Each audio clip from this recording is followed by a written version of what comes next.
Welcome back to part 2 of my deep dive series where I am covering the amazing winning streak of the Army football team during the tail end of World War II.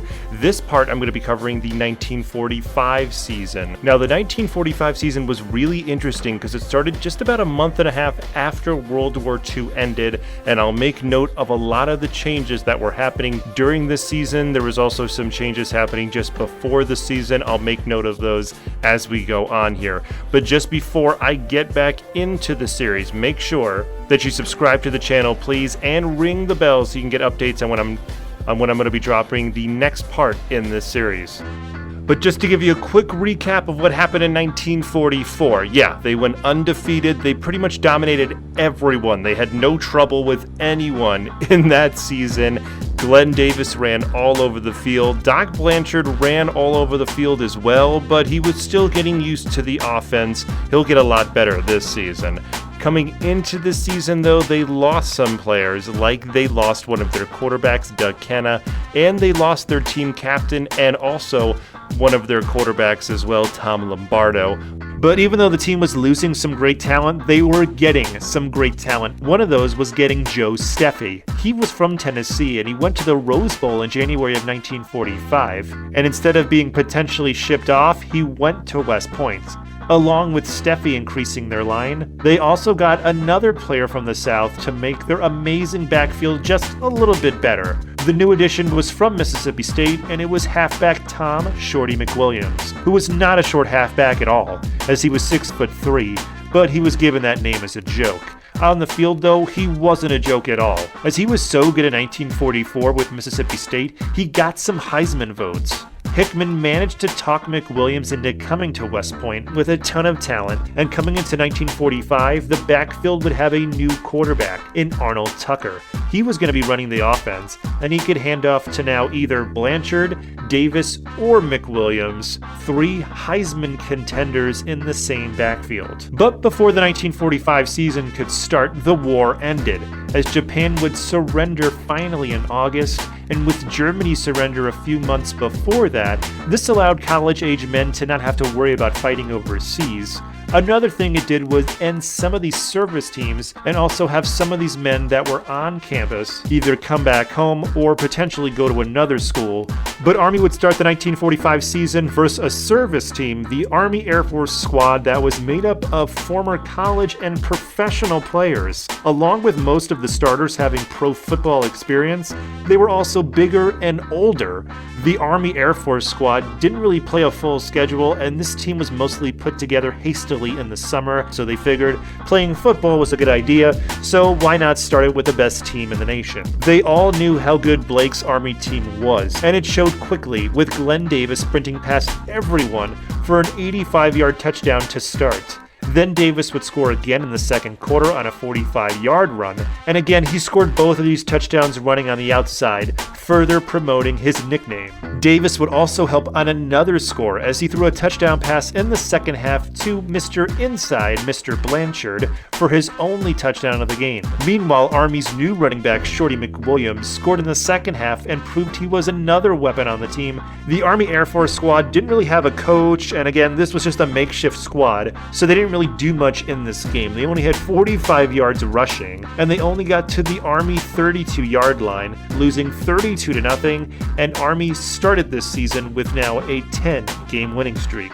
Next up was Wake Forest, which was a team that went 8-1 the year before, but they were missing pretty much most of their roster from the year before, and they were only returning 12 players from that 8-1 team. Blake didn't even play Davis and Blanchard more than half of this game, but both still got in the end zone, with Davis scoring on a 65-yard run and Blanchard scoring on an interception return for a touchdown. But even though Davis and Blanchard weren't the stars, Shorty McWilliams would be the star, as he would score twice on 2 runs of 12 yards and 78 yards, and it added to Army's rushing attack, which had 443 yards, and they won 54-0. But after those 2 preseason games of sorts, Army would go on the road next, traveling only an hour to New York City to play in Yankee Stadium against Michigan. Now, this was a new team for Army to face, and over 62,000 people showed up to see it. Michigan had Fritz Chrysler coaching them, and I talked a little bit about him in my Chicago Discontinued video, and I'll put a link above to that. But he was coaching pretty much a brand new team for Michigan this year, as he didn't have any V5 or V12 students anymore. Half of his team was pretty much freshmen, and he had a few 17-year-old freshmen playing as well. Along with that, a majority of his players playing were under 200 pounds. To combat his team's inexperience and their weight disadvantage, Michigan would use a two-platoon system like Army did, and it did work out for them throughout the first quarter and most of the second quarter, but then eventually Army would wear them out with Blanchard running through the Michigan line and just wearing them out enough for McWilliams to score the first touchdown. Then Blanchard finally would blow through the Michigan line for a 60-yard touchdown to make it 14-0 at half. And it wasn't looking too bad for the young Michigan team, as Army was making mistakes by fumbling away long drives. Michigan, though, would get to within 7 after their first touchdown in the third quarter, but then Army would continue to run Davis, Blanchard, and McWilliams non-stop until they didn't fumble away a drive. And Blanchard would score again to make it 21-7, and then Davis would put the final nail in this win with a fourth quarter touchdown to make it 28-7. Even though this game was the lowest scoring output for Army, it was mostly due to the fumbles, because Blanchard and Davis combined ran for over 300 yards, with Davis running for 190 yards on 19 carries, and Blanchard running for over 160 yards with 8.5 yards per carry. Just insane what these two guys were doing. Mr. Inside, Mr. Outside, and Coach Blake were coming home to play another interesting after-war service team. This was called the Melville PT Boats team. The team consisted of veterans from the Pacific Theater that trained or were training at the training center in New England. The team was coached by future Boston Patriots coach Mike Holloway, and the team was made up of players with college experience and, like their first opponent, a team with some pro players as well. Blank didn't take this makeshift team serious, as he played his second team in the first quarter, giving the All-Stars some rest. The rest didn't last all of the first quarter, as Melville PT would score 2 touchdowns and take an early 13-0 lead. Blank would immediately rush his first team in, as this was the first time Army had a disadvantage this early and a 13-point disadvantage this early. And as soon as Davis, Blanchard, and McWilliams got on the field, that was it for Melville, as Davis and Blanchard would score 4 touchdowns in the second quarter, 2 by each of them. Blanchard would have 2 short touchdown runs and 2 long runs by Davis. After the half, Army continued the offense as Blanchard and Davis would score one more time again, and Army would gain 570 total yards in this game, with over 500 yards on the ground and holding Melville to under 200 yards, and this team pretty much did nothing after the third quarter. Next up was a team that Army was used to facing, as they were facing Duke in another game in New York City at the Polo Grounds. This year they had less V5 and V12 students, and they were coming into this game 3-1, which was different than last year. Most sports bettors and writers, and even Duke's coach Eddie Cameron, thought that they would need to play as good as last year to even stay in this game. Unfortunately, they didn't play that good, and they didn't stay in this game, as McWilliams scored within the first few minutes, and then they would take a 28-0 lead at half. By the end of the game, 5 Army players had scored, and it was a 48-13 final.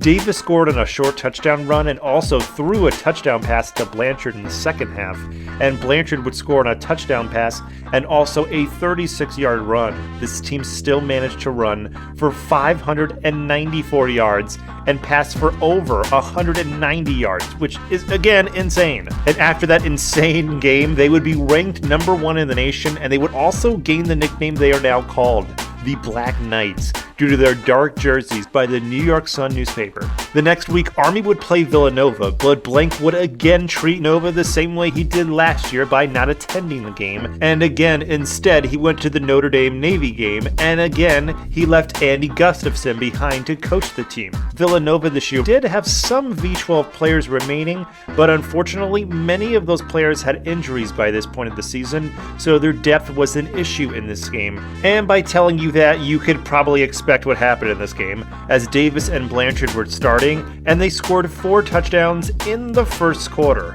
Davis would run for 2 short runs and throw for 1 touchdown to Blanchard, who also ran for another 35-yard touchdown. They did all this in about 11 minutes of the game and were replaced and never came back into the game, as Gustafson played his second and third teamers the rest of this game, and the final was 54-0. The stats were incredible again, as Army had 402 yards on the ground and 104 passing yards. They kept Villanova to only 25 total yards. This could have been a lot worse. Army was now 6-0 and would have to go to New York City to Yankee Stadium to play Notre Dame. And even though this game was only an hour drive for Army, Notre Dame was pretty much the home team in this game.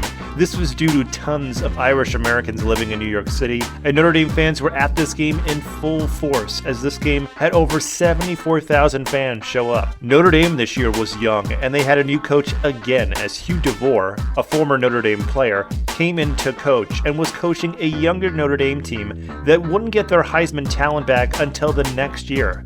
But they still managed to be unbeaten coming into this game, only tying Navy the previous week. Plus, they only gave up 22 points in those 6 games, while scoring over 30 points per game. The game started slow, with Army's offense only really turning it on in the second quarter, but when they did a lot, with Davis scoring on 3 rushing touchdowns and also caught a touchdown pass. Meanwhile, Blanchard scored on a short run, and then on an interception return in the third quarter. They accounted for 6 touchdowns out of 7 scored in this game, and Shorty McWilliams would get the last touchdown in this 48-0 win. So now Army has 16 in a row and would have to travel to Philly to play Penn, who this year were again much different than their 1944 team, as they only had 12 returning starters from the previous year, but they benefited by getting over 24 World War II veterans returning home looking to finish their college degrees, and they still had eligibility.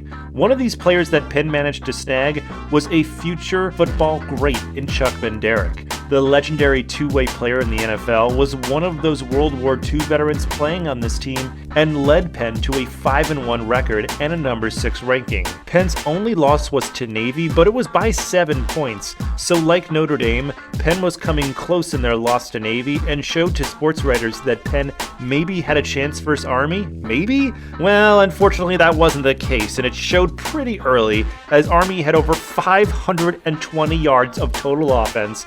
Both Glenn Davis and Doc Blanchard had 3 touchdowns apiece, with Blanchard catching 1 touchdown and running for 2, while Davis rushed for all 3 of his, as well as completing a few passes. The final was 61-0, which is just an absolute pounding for a number 1 team to do to a top 10 team, and now Army had their 17th in a row and would take Thanksgiving off before a December 1st matchup in Philly against Navy.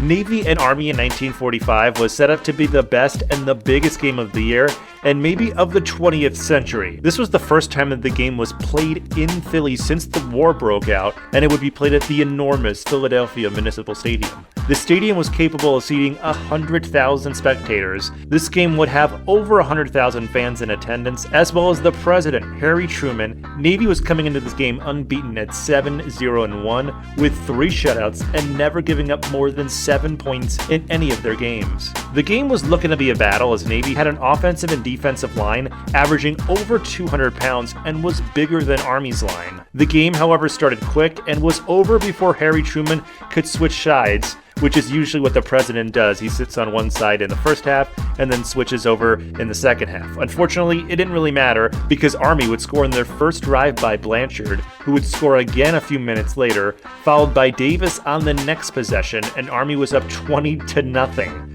The second quarter was slow, but Navy would eventually score before the half, and it was only 20-7 when the second half started. Blanchard showed off his defensive skills by intercepting the Navy quarterback for his 3rd touchdown to make it 26-7. But then after Glenn Davis threw a rare interception, it led to Navy's touchdown to keep it close at 26-13. That was the closest it got, as Glenn Davis would end it with an interception return for a touchdown for his 2nd touchdown of the game, and the final was 32-13. Army only passed the ball twice, but that was all they needed, because Davis and Blanchard combined for 174 yards and all 5 touchdowns in this game. After the season, Blanchard was voted to be the Heisman winner. Blanchard this year averaged 7.1 yards per carry, with 722 rushing yards. This may be disputed though. 4 catches for 166 yards, and had a total of 19 touchdowns, 2 on defense.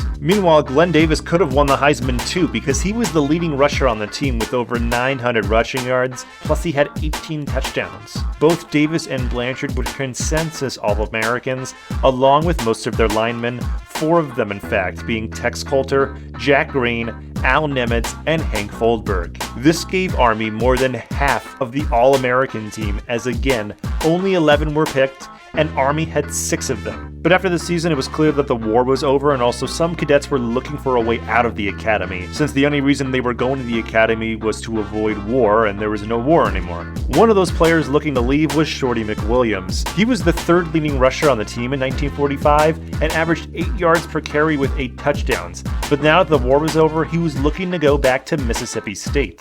McWilliams would ask to resign from the academy, but was denied at first because Army found out about the financial offer made to McWilliams to get him back to Mississippi. Mississippi State coaches fought back on the financial offer and asked Army to produce information on it, which Army could not do, thus McWilliams was allowed to leave. So the loss of McWilliams was pretty big, but he wasn't the only one to leave this all-star team, or to graduate, as 2 of their All-American linemen from last season, Al Nemitz and Jack Green, would not be on the field in 1946. To replace those 2 linemen, Army would make Bill Yeoman as the new starter, and he would be more well known later as the longtime coach of Houston. Another loss was their kicker and also sometimes a running back, Richard Walterhouse. He converted 90 of 114 extra points, which was a pretty good conversion rate for the 1940s. But even without their kicker and a few All-American linemen and McWilliams, the 1946 Army Black Knights would still be strong, with Arnold Tucker at QB, along with Davis and Blanchard,